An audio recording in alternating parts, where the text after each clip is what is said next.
आज हम करेंगे एक बेहतरीन सवाल और ये सीरीज का नाम है फिजिक्स T20, जहां पर मैं आपको 3 मिनट के अंदर लाजवाब क्वेश्चंस करवाता हूं। क्वेश्चन कुछ इस तरह से है, ये हमारे पास एक इंक्लाइन प्लेन है, इसके ऊपर दो ब्लॉक्स रखे हैं, एक 5 kg एक 4 kg। जो इंक्लिनेशन एंगल है ऑफ द इंक्लाइन प्लेन वो है 37 डिग्री।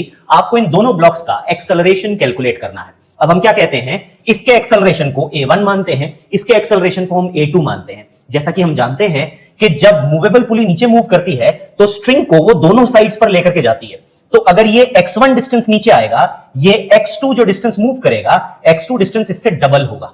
यानी अगर ये x नीचे आ रहा है तो ये 2x आगे जाएगा। तो इसका मतलब ये एक्सेलरेशन इससे डबल होता है। इस चीज को हम प्रूव भी कर सकते हैं। हम ये बात मान सकते हैं कि यहां पर जो फोर्स लग रही है वो टेंशन है और इंटरनल फोर्सेस का जो वर्क डन होता है टोटल, उसकी वैल्यू 0 आती है। हम इसे प्रूव भी कर लेंगे। पहले हम बनाते हैं फ्री बॉडी डायग्राम। पहले हम 5 kg वाली बॉडी का फ्री बॉडी डायग्राम बनाते हैं। इसका वेट 50 लेकर के चलेंगे, g की वैल्यू 10 ले रहे हैं फॉर कन्वीनियंस। एंगल 37 है तो ये वाला जो फोर्स आ जाएगी, ये आ जाएगी 50 cos 37, इधर वाली फोर्स आ जाएगी 50 sin 37।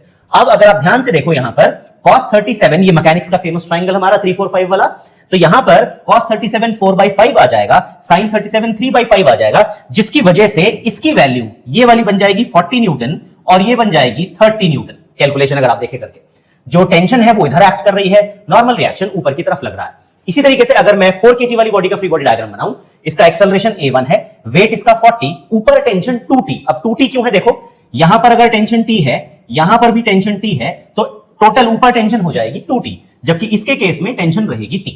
समझ में आया सबको फ्री बॉडी डायग्राम?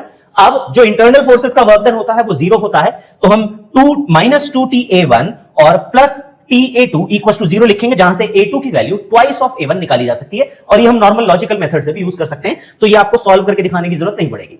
अब अगर मैं दोनों के लिए इक्वेशन बनाऊं तो आप चेक करो, यहां आपके पास लग रही है, अगर आप देखो ध्यान से, यहां पर ऊपर लग रही है टेंशन, नीचे लग रही है 30, ठीक है? तो इसके लिए इक्वेशन बन जाएगी T - 30 इक्वल टू 5A2। और अगर आप इस 4 kg वाली के लिए देखो, ऊपर लग रही है 2T, नीचे लग रही है 40 और ये नीचे मूव कर रहा है, तो 40 - 2T इक्वल टू 4A1। तो ये हमारे पास इक्वेशन बन जाएगी। इस इक्वेशन को मैं 2 से मल्टीप्लाई अगर कर दूं तो इक्वेशन बन जाएगी 2T - 60 इक्वल टू 20A1।